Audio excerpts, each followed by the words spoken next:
Video देखने वालों को नमस्कार। बात करेंगे बाज़ार के बारे में। तो इस हफ्ते बाज़ार ने बहुत ही बढ़िया क्लोजिंग दी है। निफ्टी जो है 52 वीक हाई पर जो है वो बंद हुआ है।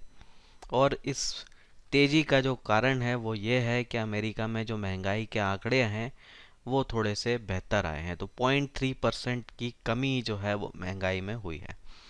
इस कमी का मतलब ये है कि फेड जो कि अभी एग्रेसिवली इंटरेस्ट रेट बढ़ाने में लगा हुआ था, वो अब शायद जो है उतना एग्रेसिवली इंटरेस्ट रेट ना बढ़ाए या कम बढ़ाए। तो ये चीज़ हो सकती है और इसी के लिए जो है बाजार में एक तेज़ी हो रही है।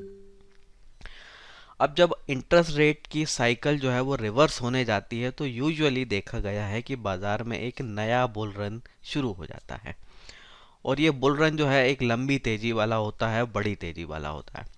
तो लास्ट एक साल जो है बाज़ार के लिए ख़राब रहा। भारतीय बाज़ारों के लिए उतना ख़राब नहीं रहा, लेकिन ग्लोबल मार्केट जो है बहुत ज़्यादा गिरे हैं।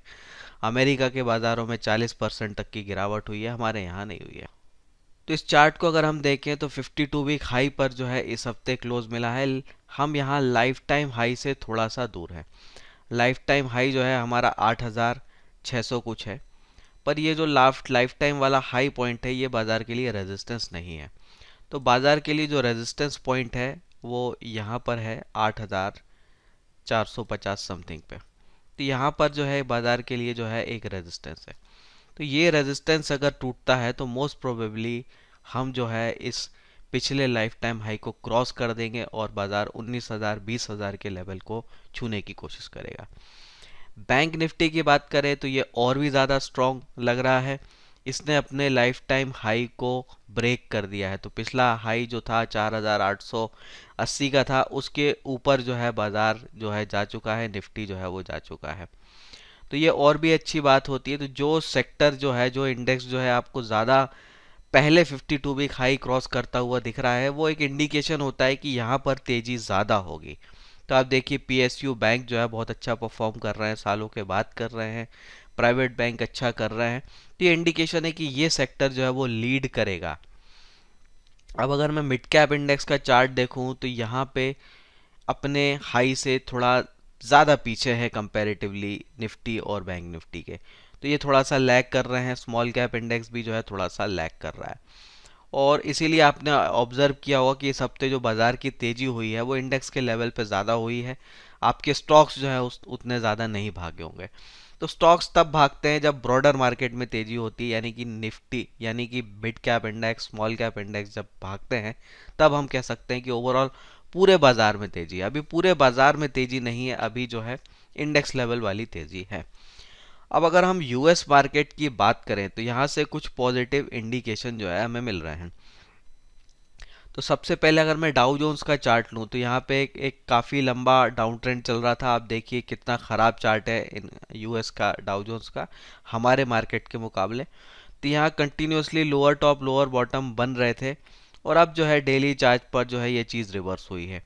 तो बहुत दिनों बाद जो है सारे मूविंग एवरेजेस के ऊपर जो है डाउ जोन्स गया है, जो अपने आप में पॉजिटिव इंडेक्स है। अब अगर हम देखें बात करें नेस्डैक की तो यहाँ पर भी एक बहुत अच्छा पॉजिटिव चेंज हुआ है। सबसे बड़ी गिरावट जो है यहाँ पर ही हुई है। तो 16,000 से जो है ये गिर के जो है 10,000 तक पहुँचा है। तो काफ़ी बड़ी गिरावट हुई है। अब अगर यहाँ मैं चार्ट देखूँ तो ये जो पैटर्न बना है इसको हम बोलते हैं डबल बॉटम पैटर्न। इस डबल बॉटम का यहाँ पर ब्रेकआउट हुआ है इस हफ्ते। इस रेजिस्टेंस को पार किया है और उसके ऊपर क्लोज दिया है। साथ में शॉर्ट टर्म मूविंग एवरेजेस जो है उसके ऊपर गया है। नेस्डैक का चार्ट देखना इसलिए ज़रूरी हो जाता है क्योंकि ये जो है हमें आईटी कंपनियों के भविष्य का इंडिकेशन दे देता है।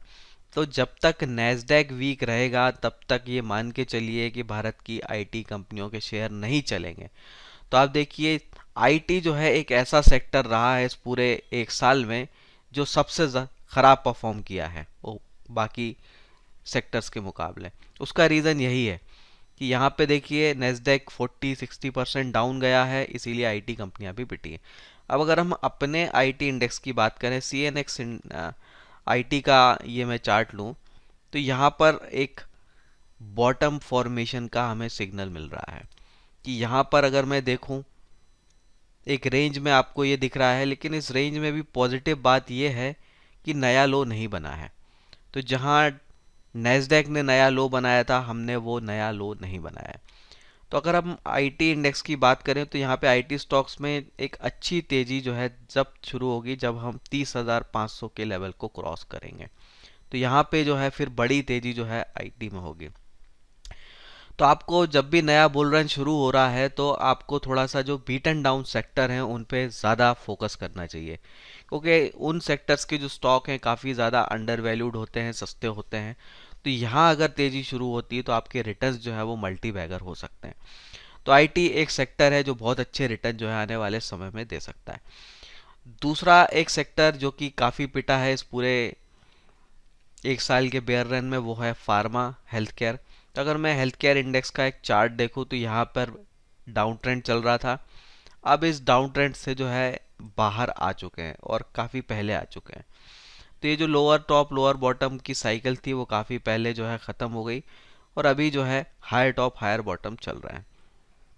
तो ये एक सेक्टर है जिसको अच्छा परफॉर्म कर सकता है।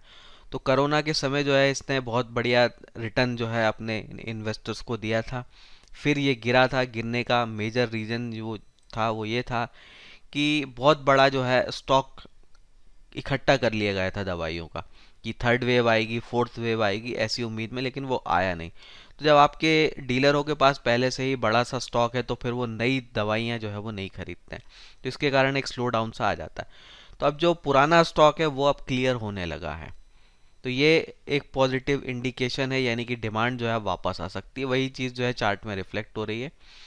तो आपको नज़र रखनी चाहिए ये स्पेशली दो तीन सेक्टर पे, बैंक निफ्टी यानी कि बैंकिंग इंडेक्स पे, फाइनेंशियल कंपनीज पे नज़र रखनी चाहिए, आईटी कंपनीज पे नज़र रखनी चाहिए, और हेल्थ केयर कंपनीज पे नज़र रखनी चाहिए। तो ये कुछ ऐसे सेक्टर हैं जो कि आउट परफॉर्म कर सकते हैं बाजार, अगर यहाँ से नया बुल रन शुरू करता है। और नया बुल रन शुरू होगा 18,500 के ऊपर। तो वहाँ अगर एक डिसाइसिव क्लोजिंग आती है, एक दो वीक वहाँ पे सस्टेन कर जाता है, उसके नीचे नहीं जाता, तो फिर बाजार जो है समझ लीजिए कि एक बड़ी तेजी के लिए जो है तैयार है। तो आज के लिए इतना ही, फिर मिलेंगे हम। जय हिंद।